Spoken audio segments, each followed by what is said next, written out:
There you go.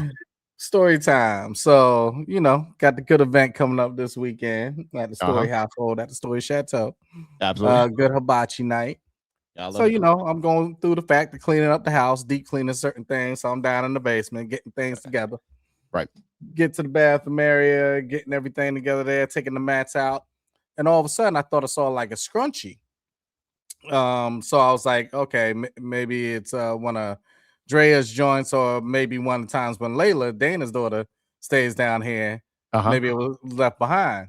I go to reach for this bitch, and the bitch moved. Oh no. No, sir. This just happened about an hour ago. No. And I go, whoa, wait a minute. And then as soon as I lean back, mind you, I got my hand going down to the floor. As soon as I lean back, then I see the head of something go back. And I go, that's a fucking snake. Wow. Yeah, no, sir. No, sir.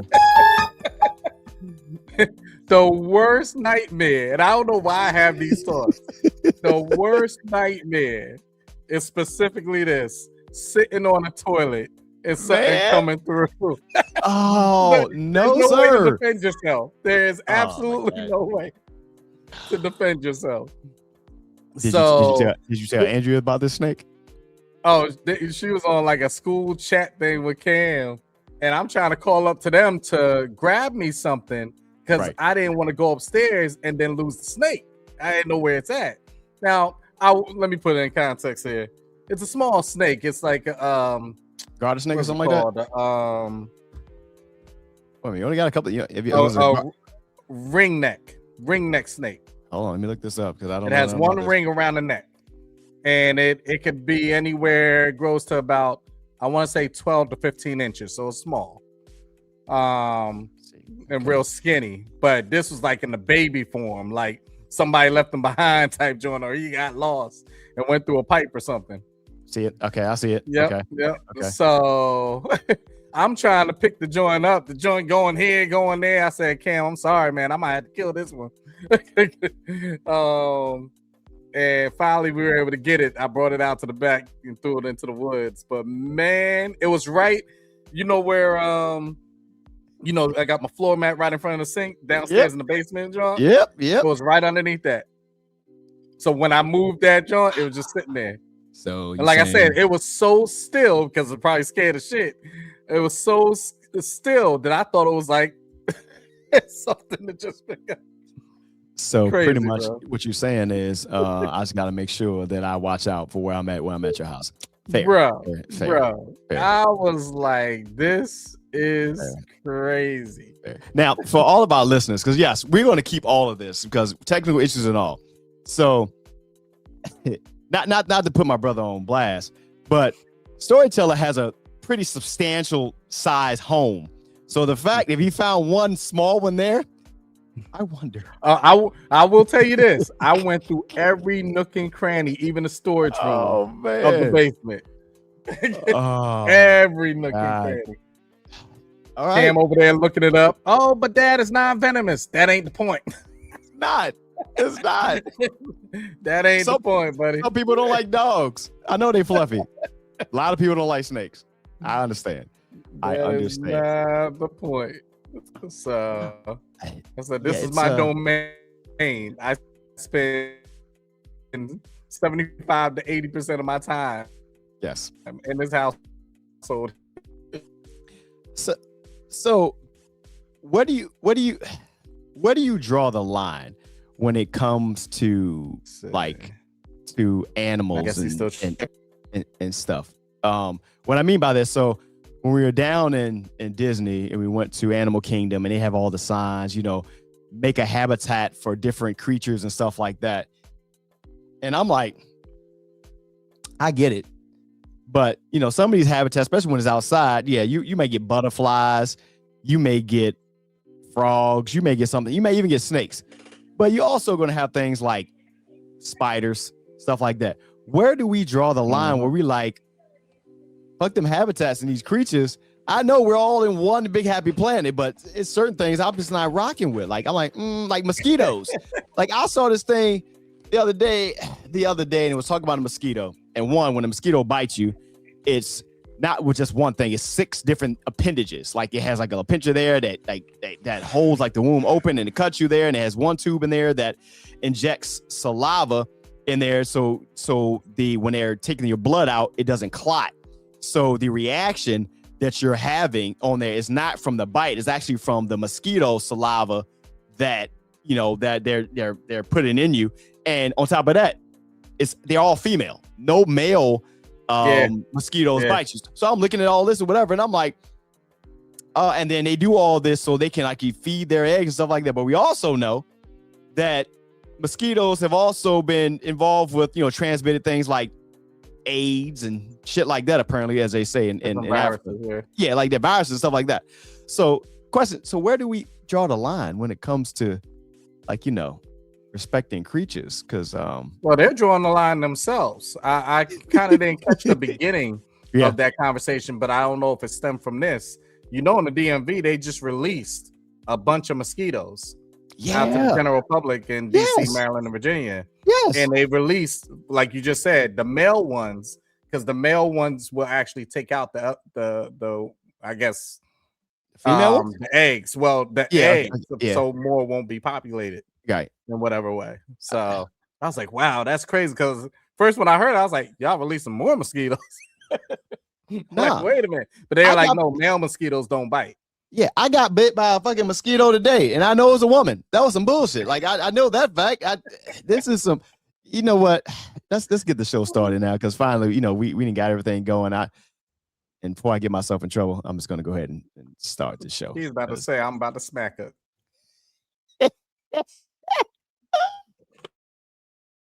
You're listening to the Hot Seed Podcast.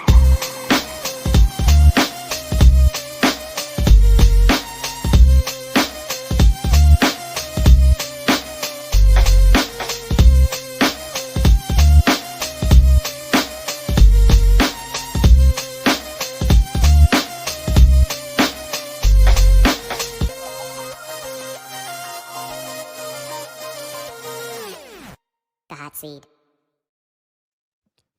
Welcome all. I'm Shawn, along with my co-host, Dr. Earl. Greetings. Dave. Yes, sir.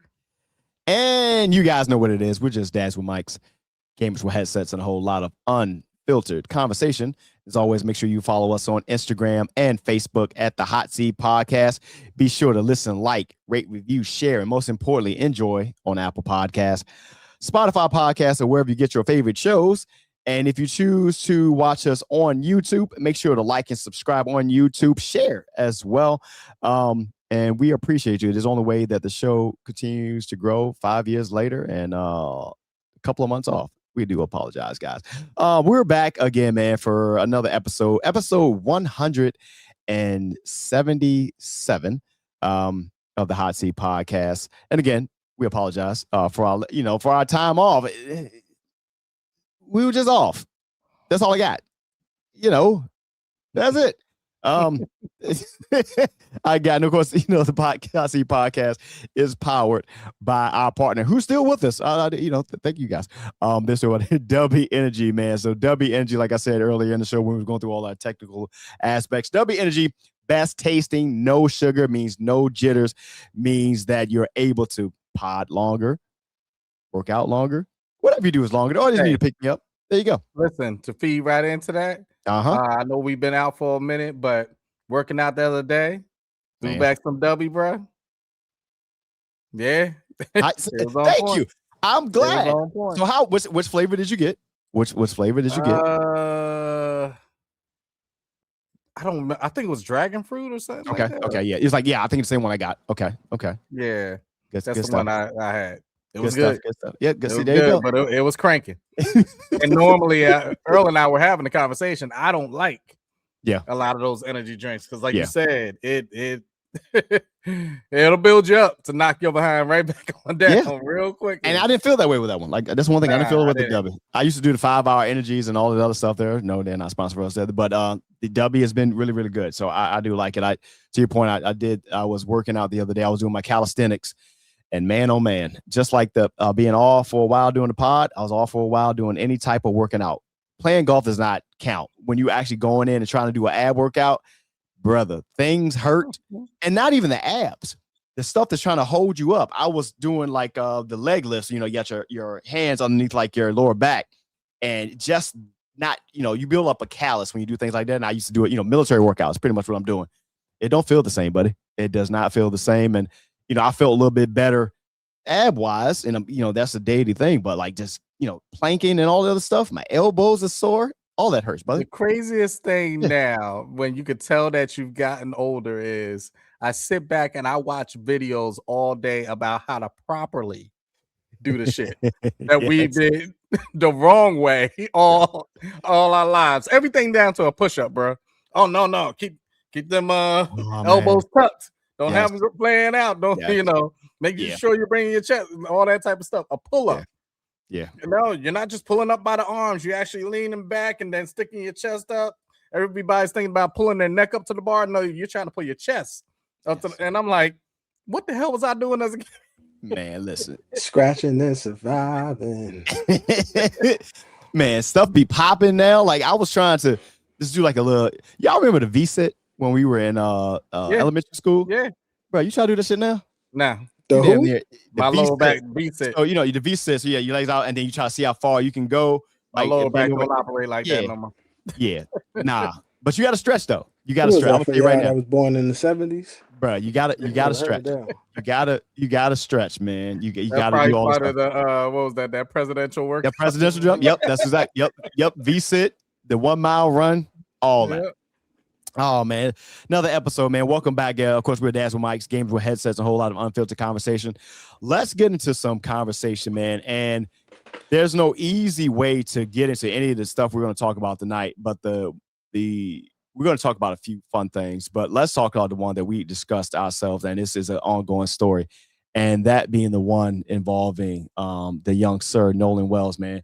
Nolan Wells, the young man that went out on summertime, so. Kids are out doing what they do all across the world. And this young man went out on a boat to like an island out there. And they were, having a good time. Unfortunately, at the end of the day, evening, whatever, the group of friends came back, but young Nolan Wells didn't. And there's so much information that's being put out there. And that's the unfortunate part. In the social media space, everybody knows something, they claim. And there's a lot of, and then the people that really have to deal with it all is the parents of not only the one who passed away, but also the parents of these kids as well. Depending on what happened. We don't know what happened. But as we go through this conversation, is a lot of things that make you raise your eyebrow. Right now, it's under investigation. They brung in the typical, and I meant to say it that way. They bring in the typical folks from the civil rights aspect there, from I was gonna say Negro and Al Sharpton, those guys there, and they have done great things, but unfortunately, the last 10, 15 years, I feel like maybe 20, they've more so have come out. What I've seen, they've more come out as like a mascot for the whole situation, because in a lot of these cases, nothing gets resolved. None. Like they're out there, it's a lot of hollering and stuff like that, and nothing gets resolved. And I just what do you guys have on this? I have so much I can go this way. What do you guys take away from just this so far, man? So Earl and I spoke about this for a good minute through a whole separate conversation. Yeah. So I'm going to bring you into that separate conversation, because one thing I'm not going to do is throw accusations out there, because like you said, it is under investigation. Do I have my feelings about certain things? I definitely do. But, definitely don't want to throw different accusations out there. But as a father, and it's fitting that I'm wearing this dad gang hat right now. Yeah. As a father, it just rubs me the wrong way. And it also keeps me in my heightened sense and gives credibility of why I'm always there. As far as that mind frame, if you get me. And I'm talking about the simplest of things, because the simple thing is not the simple thing today. The simple thing you would think is a parent sitting back, allowing their son to go out on a quick trip, a quick retreat, with his quote unquote friends, and for that person to come back in one piece. Not for you to just come back with a cell phone. So I say this to parents, don't ever feel like you're being too critical of a certain situation, because you have those parent senses for a reason. If you don't feel right about something, nip it in the bud right there. Yeah. Nip it in the bud right there. I don't care how mad people can get around you, all the way down to that child. You'll be fine. Trust me. you guys know. I told you back in the day of Cam having his book and writing everything down in the book about me and cussing me out. That's fine. You'll love me tomorrow. We'll be all right. Because what do I always say? I'm not here to be your friend. I'm here to be your father. Yeah. And I'm here to protect you. I'm here to provide for you. I'm here to teach you certain lessons that I didn't learn at your age. Well, this is one of them. I don't know Nolan Wells' certain upbringing and the community that he grew up in, and basically the environment and the friends and things like that. But from the little bit that I've gathered from this, once again, not throwing accusations out there, but from the little bit I've gathered from this, I mean, seeing a video and hearing how the kids are even talking to him, this is when he was alive. Yeah. If you saw the video with him standing in the water and family that had to pull up and basically guide him back over to the boat that he was on, because they weren't going to come get him. They were like, oh, we taught him how to swim. He good. And the way that they were talking down to him, you would think they were talking down to one of their pets. Yeah. And that's the feeling I got. So that's where I'm like, if that's a now situation, how many times has it been like this before? And how many times did you feel like you had to do so just to be accepted within your environment? And that's why I say there's a deeper talk here, because a lot of people are going to throw out what they think about the situation. Oh, this happened. Oh, did you hear this? Did you so and so? With me, I'm thinking before that, because we got to catch these things before that. Don't catch it afterwards. I want to know, what was the feeling? Was your son coming home in a certain type of way? Have they gotten in certain arguments before? Have you seen different people talk down to him? Does he seem like a follower, or does he seem like a leader? These are things that we have in conversations with our kids each and every day. And that's why I say we gotta, what they always used to say, pull the wool from your eyes and wake up. As much energy we put into book smarts, we have to put into street smarts. When we say street smarts, it's not just the fact of, oh, knowing the code of the street. No, knowing everything that's going on around you, even the things that you normally wouldn't know unless you really looked in on. I'm not just paying attention to the person speaking to me. I'm paying attention to everything that's going on around me while that person is speaking to me. Why did that person take that extra look at me? Why is that person listening in? Those are the same type of heightened sensitivity you have when you're out of the country, in different countries, and you're looking around and you're like, oh, I'm on tourist mode, so I really got to look. You're on tourist mode here. You haven't been everywhere. You have not been in every situation. So I go to that. I could talk long on this. I don't want to. I want to get everybody's opinion on it. But that's where it just goes back to me as being a father of a son who is a teenager and has numerous amounts of friends. And I've met different ones. I told Earl, asking he's been for certain ones that I was like, no, you're not hanging out with him. You're not hanging. I already get the bad vibe. Blame me later. But you think you're going to blame me later. What you're really going to do is thank me later. You can't just think about it now. There's a lot of situational stuff that's going on. So my deepest prayers are out to the family. To go through something like this, I can't even imagine it. Yeah, I'm telling you, I couldn't even imagine it. But these type of things happen way too often. And we got to figure it out. It's not, like I said, it's not the aftermath that we got to figure out.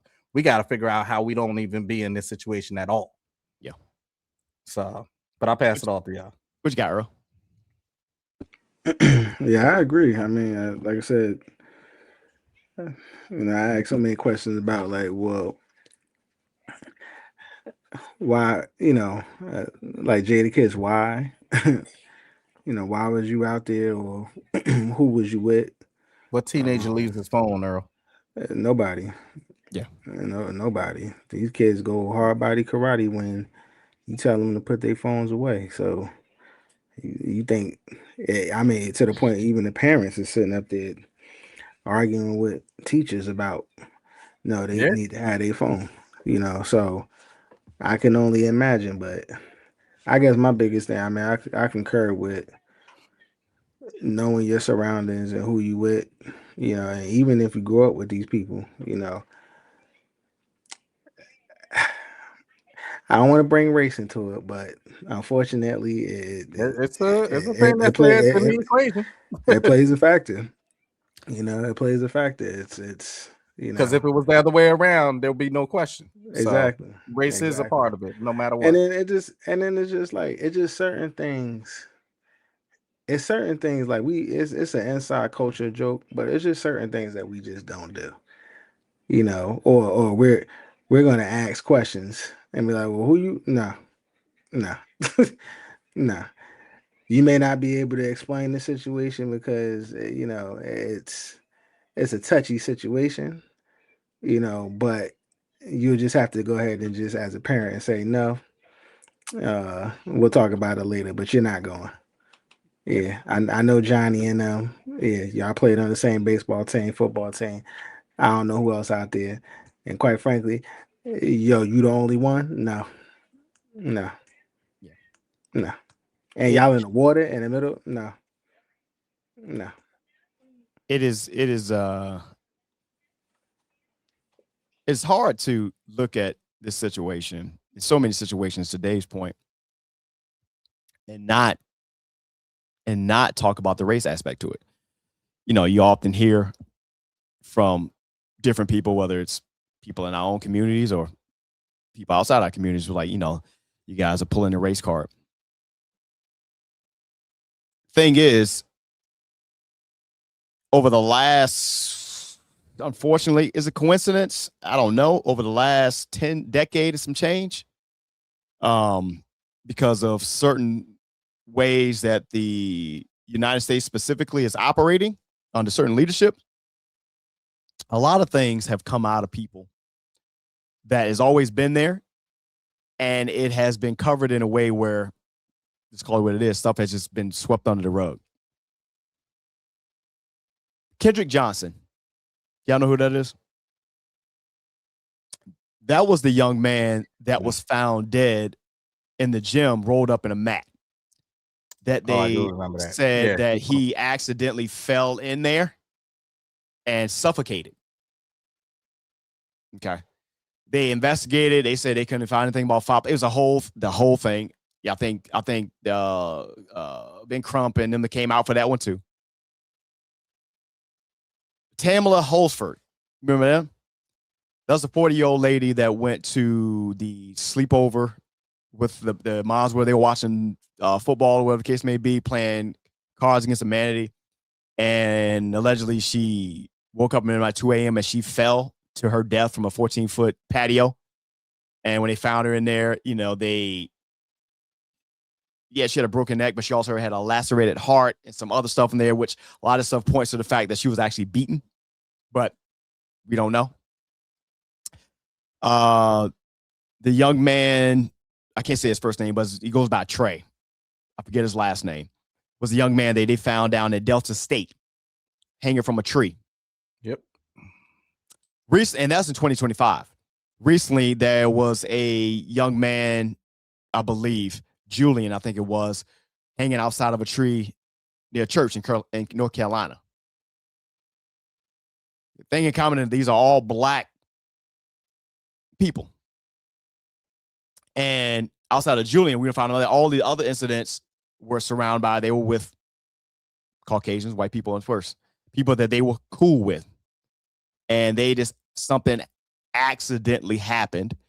The FBI comes in, the folks come in, and in all of these cases, they say they can't find any signs of foul play, and it all just goes away. It makes the news for a couple of weeks. And it's an unsettling situation because we see it happening, what's in front of us right now in our own administration. A lot of shit that's happening, and they're doing it as blatant as day. Whether you can look on the MAGA side, blatant racism, hell, even the way that they're leading from the White House. And it's just like, so what? Are all these cases homicides and maybe a accidental thing? But you got to look at what's in front of you. And you look at the climate of the world right now, there's a lot of stuff that's been happening, man, that, a certain group of folks just feel like, hey, man, look, hey, what are you going to do about it at this point? So all that, that 8 years that we had of pretty good peace, you would say. I always look at this now as like, damn, we're paying for that 8 years of peace, because certain folks was like, nah, that ain't what we on. At least not with that type of person leading the way. But I also think it's I look at like how we grew up. This really does play a factor, and it's something that's missing here. And it goes back to race. I think now you see more kids integrated with other, nationalities and things of that nature.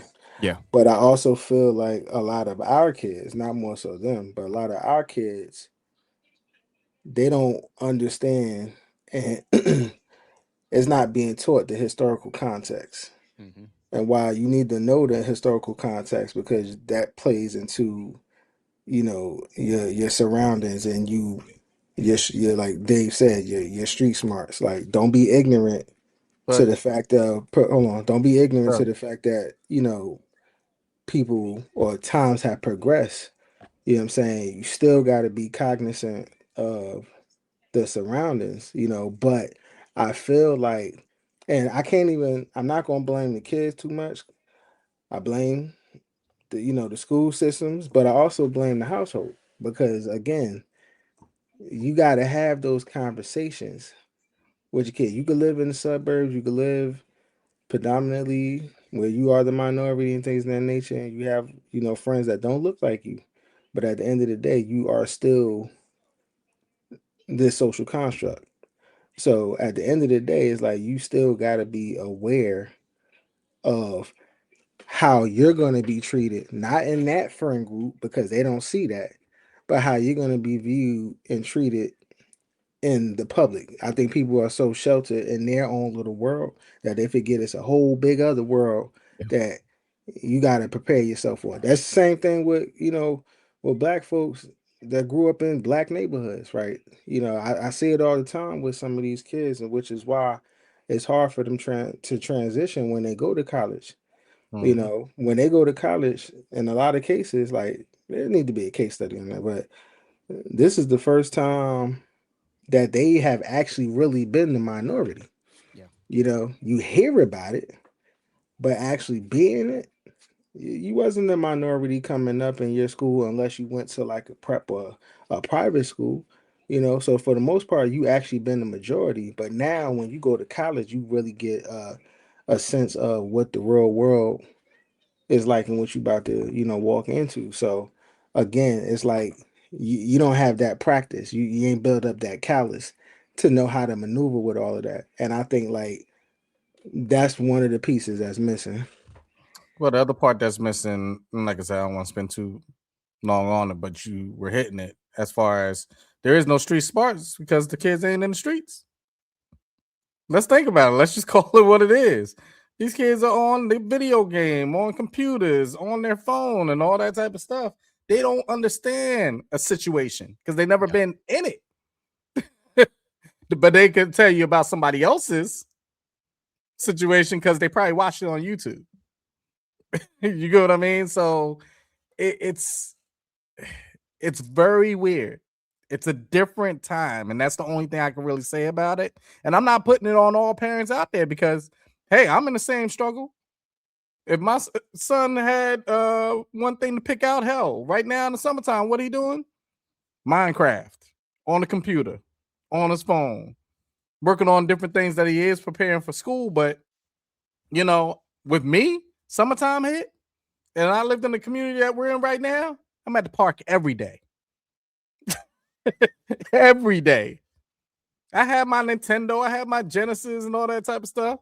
I was at the park every day. You couldn't get me from the park until that thing closed, and then I had to go home. But then, even when we went home, what we do? We chilled outside all day. We were on the stoop. We were riding bikes. We were playing games. We were just kicking it until what? The street lights came on. Then we were forced to be in the house. And then we were eating dinner and whatever it was. It's just, it's a different environment. When I got my first bike, and then when I was taught to ride it, and I was outside all day, I rode around town. We were having this discussion. My parents didn't have to think nothing of it because the community raised me. Yeah. Anybody could beat me, could put their hands on me because my parents gave the permission. If they knew our family, oh yeah, he acting up. Yeah. Let them know something and then send them home to me so I can do it again. But I used to ride around the whole town. That's it, on my bike. And you're not living in the days of cell phones when somebody could just pick it up and do it. No. It took time before we even had pages and stuff. And I didn't have one. Even though my brother had one, I didn't have one. I never knew the equation because they would tell me, nah, you ain't no drug dealer, but Shawn got it. You ain't Shawn. Like, what? Like, but that's what you grew up in. And it makes you respect that time period so much more now. Because there's neighbors on my street that give the wave, but we don't know each other. There's a couple of them now go out and get my garbage can if I ain't there to pull it back in and stuff like that. But to sit back in the back and just have a good time, always busy. You know? People just sit in their own, like Earl said, in their own area, their own funk. You could come over to it, but go outside of that? Oh, no. I ain't trying to do too much of that. And that's where that whole communication level is gone, man. And I'm telling you, we're seeing that aftermath right now. We're seeing that right now play out. They don't know how to deal with these situations, but I hope everything comes out. I hope they find out what actually happened, but there's too many question marks in this case. Too many, all the way down to the autopsy and things that weren't there. Relationships that people had between being judge and the medical examiner and all this different type of stuff. Like, it's just, you got to cross these T's and dot these I's, man. Yeah, I don't look for, we done seen this story too many times, and it's become numbing. You know what I'm saying? And you could bet money on it if this was FanDuel to say, well, what you think that the verdict is going to be. Like, you'll be a millionaire because you already know what it's going to be. But that's why it's like, I just hope that families, all families, not just black, white, everything in between, all families start to really have a conversation with their kids, and parents really make sure that you know who they with, you know, things in that nature, and really like start to really pin down and, you know, on this, you know, again, you're not trying to be their friends, you're trying to be their parent, you're trying to keep them safe. And especially too, when you're not aware of the surroundings, you know that they ain't like, and you know your child, like you put them in little situations. You like, yo, you ain't pick, nope, Nah. At the end of the day, I told you that phone situation totally rubs me the wrong way. Oh yeah, no teenager is leaving their phone, and just happenstance, you leave, we all hanging out, and y'all leave out with my phone, and you notice that you have my phone, but I'm off somewhere. You're either turning around if you're my friends, because you know I don't have no form of communication, Or, hey, you figured it out as soon as you got home. Who are you probably hitting up? My parents. If I'm living at home, hey, sorry, we just saw that we have Dave's phone and blah, blah, blah. So I know there's no way for him to contact, but he stayed behind, It's that to the type point. of thing is going on, man. It's to the point you could leave your wallet and lose your wallet, but your phone, you gonna turn back around. Yeah, that one little thing right there, like I'm just like something. You gonna move heaven and hell to go find that phone, and but we can spend all day on it. We gonna see, man. We gonna see, man. Again, blessings in a solid resolution, man, for that family and for multiple families, man, who's dealing with the same type of situation. There's a lot of bullshit happening. That's what it is, bro.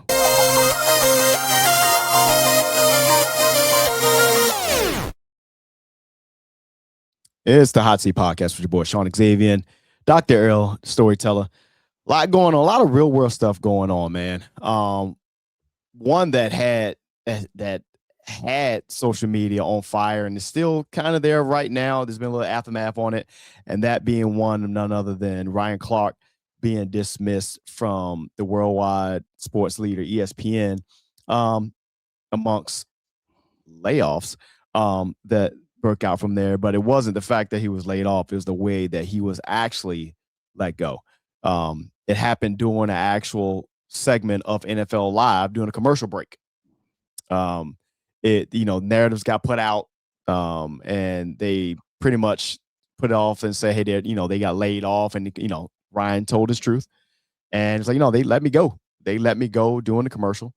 And if you've listened to, it's so many things you listen to, whether you listen to or watch his sit down on the pivot, which was pretty insightful, man, or listen to other people, you can kind of see how this kind of went down. Yeah.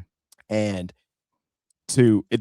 while this is a different situation from what's going on with Nolan Wells and those folks ain't losing out there, you're kind of not.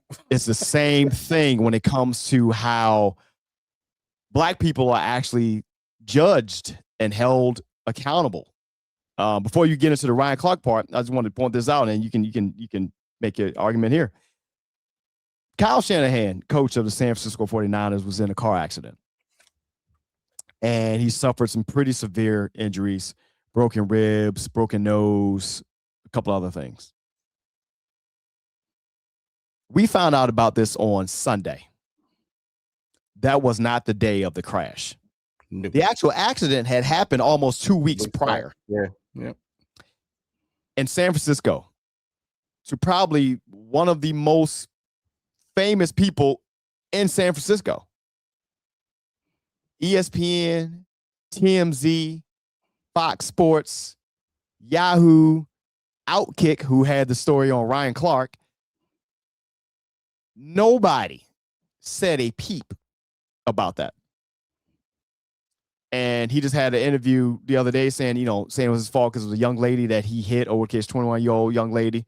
And allegedly he had dropped his phone and he reached down to get it. I take that as you were on your phone. I'm not sure why you dropped. I don't know. And he hit it. And I read something that would say he was doing like 20 miles an hour. Bro, I've been in fender benders at 20 miles an hour. I did not sustain those injuries. I guarantee you. But that's neither here nor there. But the fact that was not put out there to 2 weeks after it happened, whereas Ryan Clark, he damn near almost found out he was getting fired from a leak of him being fired. Even going back to the situation of having him and Peter Schaefer on Get Up last year and that little situation, and the video came out, somebody leaked it from the control room because after they went to the break, they had him, and it was kind of, he even said it himself. And I remember when the video came out and it painted him as like the angry black man. All because he stood for things and stood on things throughout his tenure, and what he's doing with the pivot. As well as doing a hell of a job at ESPN. And let him tell it. And other folks, people ain't jive with that. Again, it's one of those things those privilege type things. What do you guys got, man? What do you guys got from this situation? Because we also had some other folks leave. Charles Davis got left there. A long time analyst. I forget his name, man. White Cat. I forget his name. I'll find it in a minute though. But he's been for like 30 years, and he found out when somebody called him about about him being laid off, which is some bullshit. I mean, the rest of them, ESPN do layoffs every 2 years, so the rest of them kind of fell. I mean, I ain't saying I agree with all of them, but it's the rest of them. I get it. I think it was just a man. It's how you do it, though. It's how you do it. Yeah, it's having a certain tact with how you do it. But also too, they clearly, or they said a specific executive had a problem with Ryan. Yeah. So I Carl just simply Ravitch. That's the name. Carl Ravitch. So I just simply say it like this. This is also an example number 1,455 of why it's important for us to have our own. We drive culture. We are the rhythm. We determine what's hot and what's not. You know what I'm saying? We are the biggest consumer. Like we have the power to do that. The pivot. Truth be told, I mean, I'm just to speak for myself. Like I don't really watch ESPN like that. You know what I'm saying?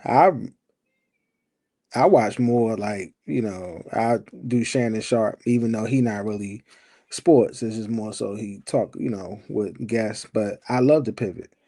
You know what I'm saying? Because it's from an athletic or athlete point of view. That's why even the show before the pivot with what's his name? That Shannon Crowder and with Shannon and Fred Taylor had on and had even that one, but because it was from an athlete's perspective, you know what I'm saying? But and it was it was us, and Ryan is a great he does his job. He's not just an athlete, like he really invested and built up his craft. So like I said, at the end of the day, it was messed up in how he was done, but he gonna be all right. So a couple of takes. You touched on a lot of them there, Earl. Have your own. Cam Newton was talking about that, and he was one of the ones that was laid off. Yeah. And he was talking about the fact of having your own when you don't have to rely on what somebody's providing for you. You have a sense of power. So while it hurt at the moment, he's fine because it was extra in the bank, if you get me. I think it's more off of how it was done, and there's no equation that you can write out to solidify it, like to have it make sense. There's no equation because, like he said, I'm the best that does it here about that specific sport. Find me another. And that's what he was putting out there.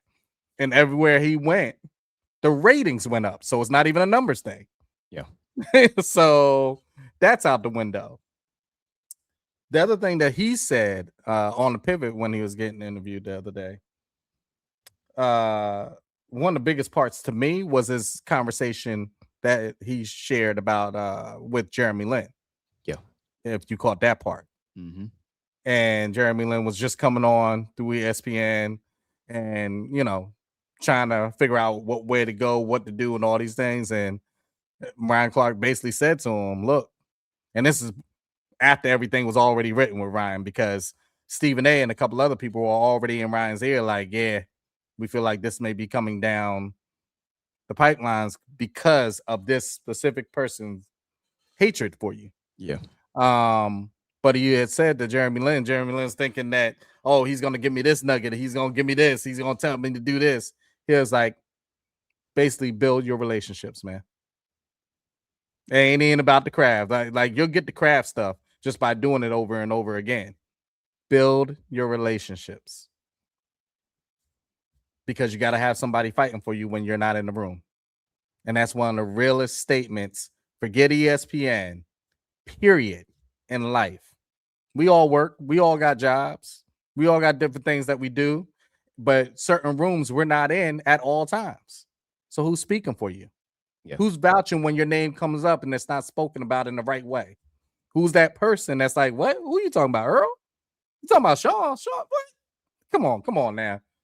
You may not like him, but nah, that you know what I mean? And that's what you need in every single room. Not that you just walk in, that you walk out of. Yeah. Who is fighting for you in that sense? And who is at that status to fight for you? If they're at the same level of you, it really don't matter.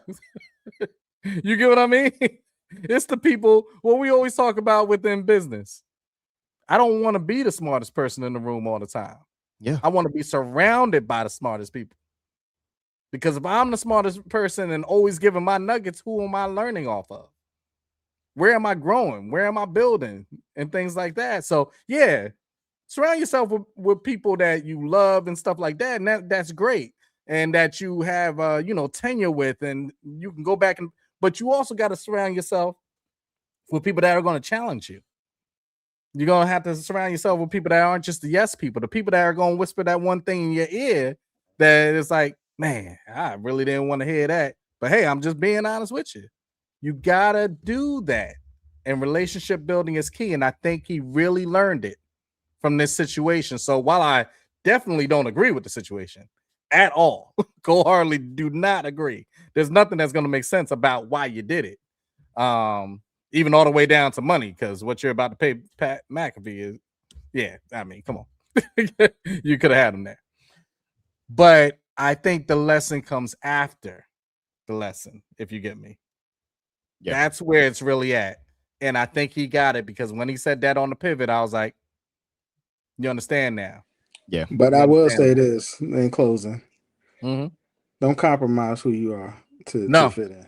That's the part. He said that too. That's the part right there. Yeah, and he said he almost they did that last. He did that this year. The last year, yeah, they did, because he saw that, and that's what they had asked him. Would you regret anything there? Because why they compromised some of the conversations that they had pretty much on the pivot, because that was back then. There's things there, and that's one of those things that don't fanboy the situation. Yeah, and that's he ain't off with no feathers, but I'm just like. That's the other thing he's told Jeremy Lin as well. He's told him not only build the relationships, but also don't let them know how you feel about any stance or any political thing, because if you do that, you open yourself up for that.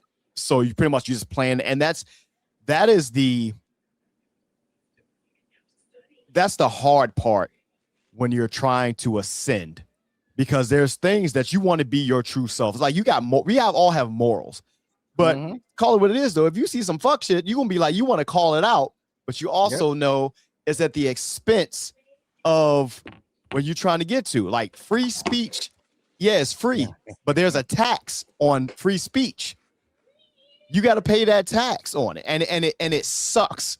Now, unfortunately, and this goes to the Kyle Shanahan parts. Like for us. In the black community and for the black community, you don't have that. You don't have that. Let's call it what it is. You don't have that ability, that room for error. It still remains true. You have to work twice as hard. You have to be twice as good. And even then, there's no guarantee. He even said that there's no guarantee. Ryan Clark, a lot of people didn't know. Ryan Clark was one of the few. He actually did an internship at ESPN. Before he didn't get a Tom Brady, he didn't get a Tony Romo type situation. He didn't even get a Gronk. He didn't go right into it. Funny that you said that. Tony Romo still got a job? Shit, I don't know. Yeah, because he was drunk, ain't he? Something like that. Did you see the video? No, but there we go. There we go. So as we wrap this up. Because again, we saw what happened with Ryan Clark, but then we saw the difference into situations. So Kyle Shanahan is going to be out for a little bit with his injuries, concussion, and all that stuff on there. So in the meantime, they have a interim head coach. Do y'all know who the interim head coach is for the San Francisco 49ers? No. All right. So do you guys know who Chris Forrester is? Do y'all remember the coach that got caught up? He was on video snorting coke through a dollar bill back in Miami. Y'all remember that? So that's Chris Forster. So I'm gonna funny thing again. So I'm going to pull this up for you guys, and then this may jog your memory from a while ago. So this is from 2017. Okay. So, and this was actually posted on ESPN, which is crazy enough because they didn't find up there. So, and right. So this is from 2017. If I can pull it up. 49ers interim head coach resigned from Dolphins job after 2017 cocaine scandal. So, yeah, right. So, right. So Chris Forster really he was involved with a young lady and on the from NFL from our community. So Forster resigned after video leaked of him snorting cocaine. A video filmed by Forster and sent to then girlfriend Kawana Nije, who claimed responsibility for leaking the video to expose racial inequalities in the NFL coaching ranks. Chris Forster is a white man, if you haven't figured it out. We already. Yeah, Kawana, she was down in Miami, and she may have worked what Kawana is too. There we go. So he resigned from Miami Dolphins back in 2017 and accepted full responsibility for his actions. So he did like about a month or two of rehab. He did like other stuff like that. And he's found his way back. And he's been with the 49ers since like COVID. He's been with them for like the last 6 years. Meanwhile, Shamar Moore doesn't have a job right now. We forgot about that. What's the name up in Minnesota? The defensive coordinator, I forget his name, but we'll remember it in a minute. He still has his ongoing lawsuit with the NFL about that race. But he's just been such a good defensive coordinator, they can't get rid of him. And Ryan Clark just got fired for being too black, apparently. Yeah.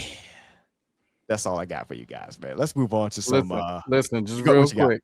When you see the plyometric exercises that Tony Romo is doing before they have him do the regular like sobriety test, it's hilarious, bro. There's no way to say you're not going. There's absolutely, this guy is on the ground like stretching for the sobriety test. Like, I was like, oh no. It's a good day to be,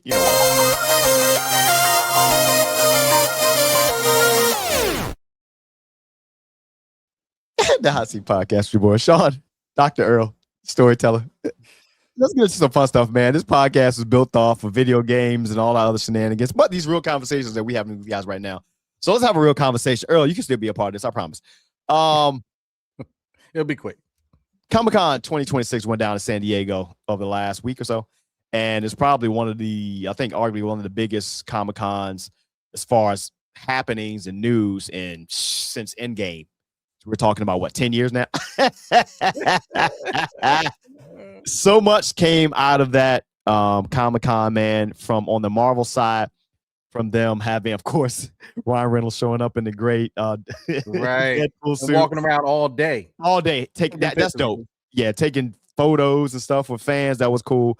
Them having the majority of the cast out there for Doomsday out there discussing things around that. Them also introducing the new Black Panther, Ghost Rider Ryan Gosling on there as well. And then on the DC side, we had things actually from Lanterns up there as well. We had the actor who was in Reacher, he was talking about him potentially being Batman.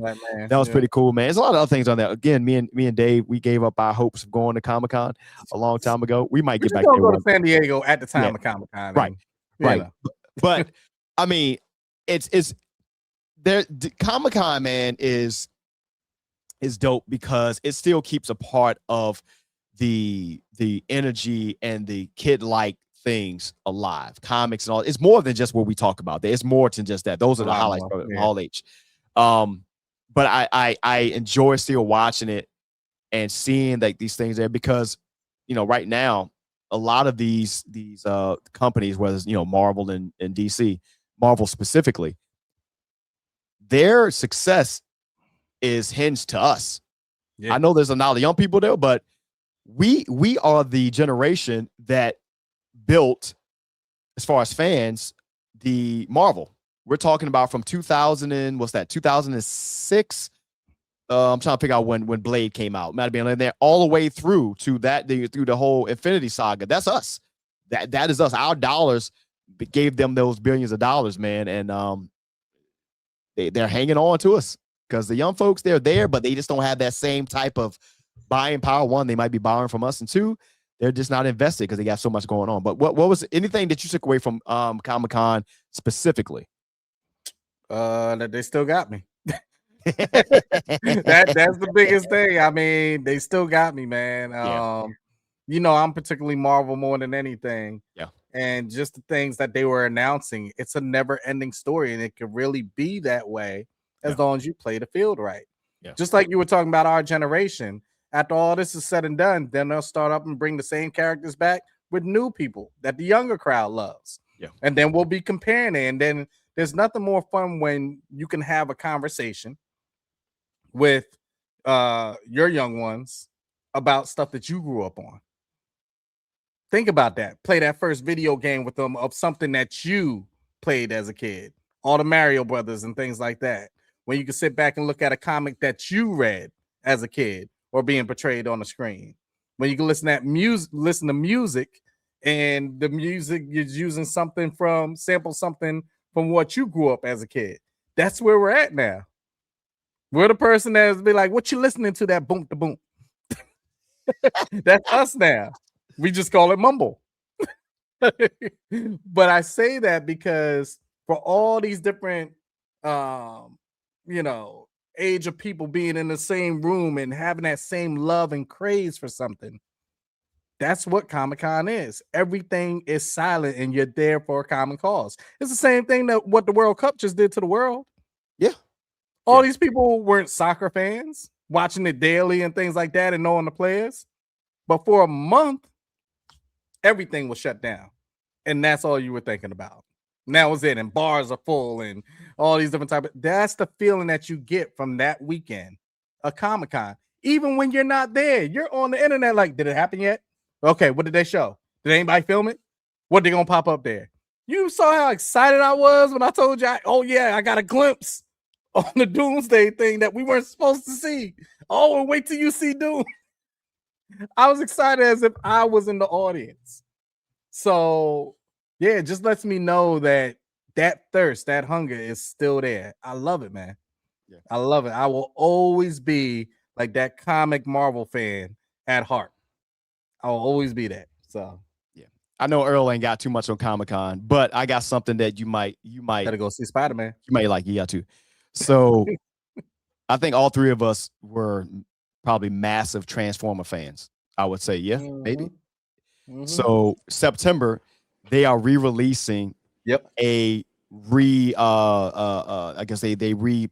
Remastered the definition of the Transformer movie.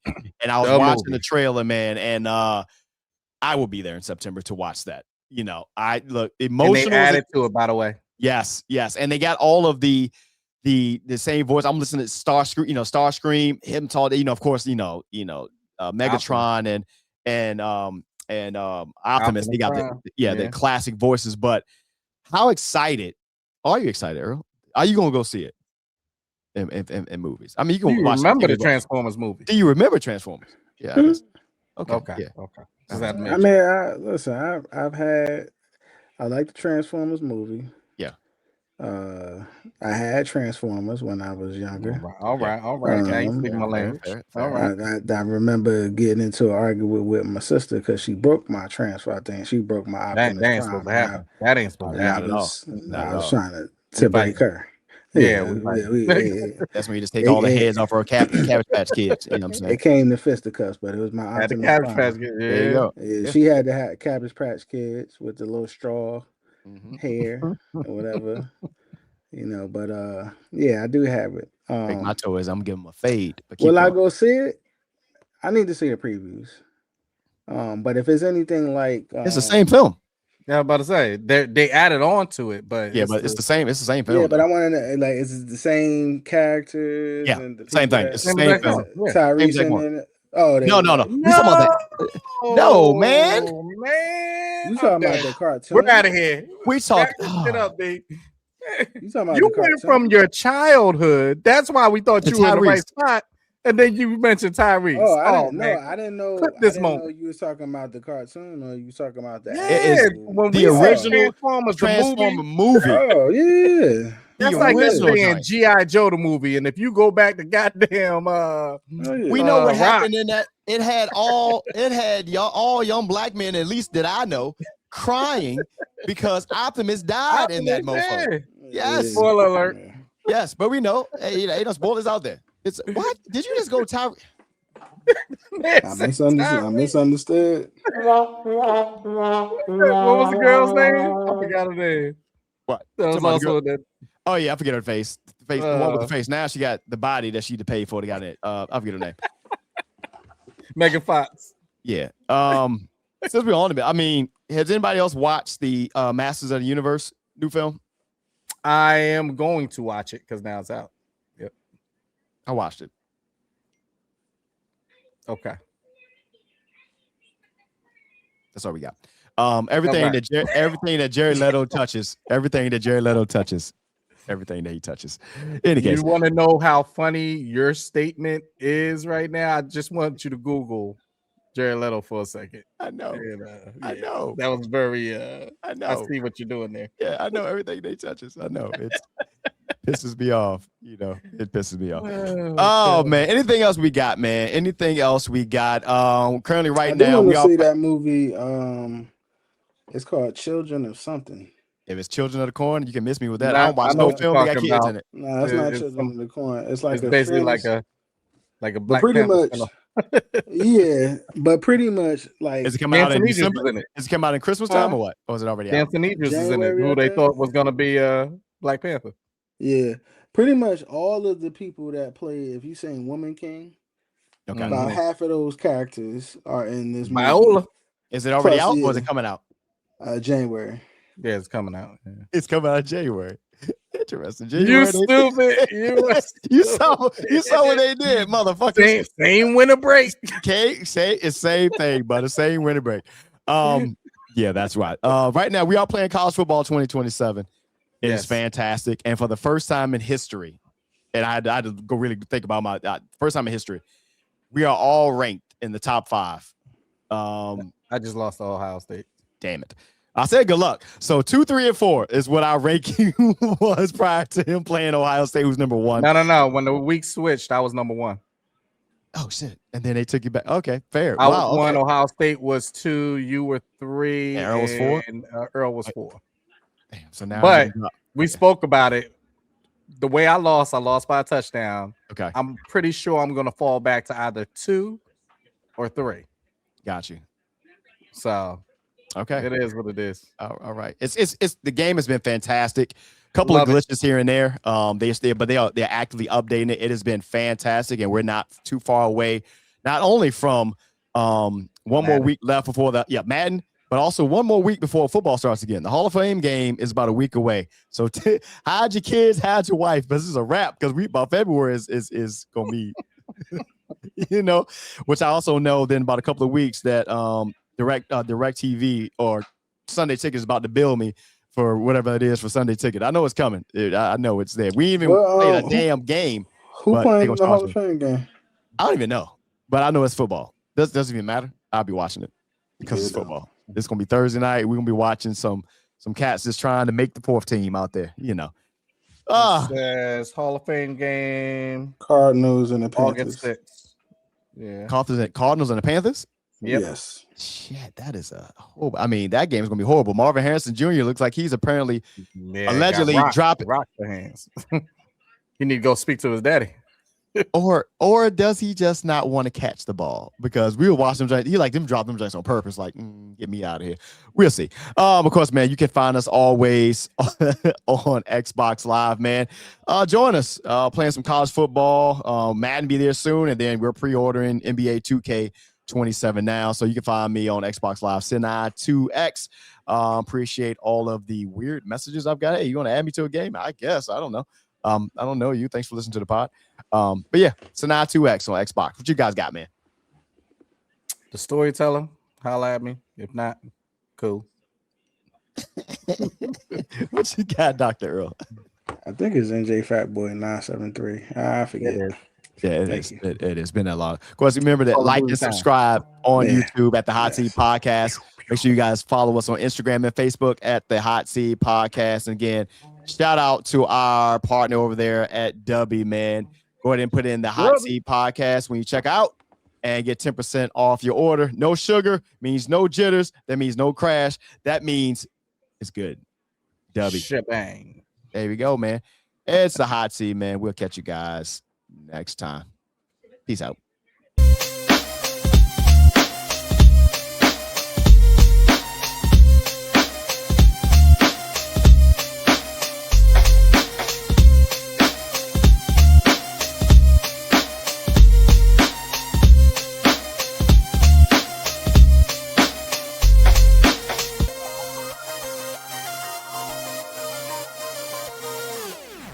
The Hot Seat.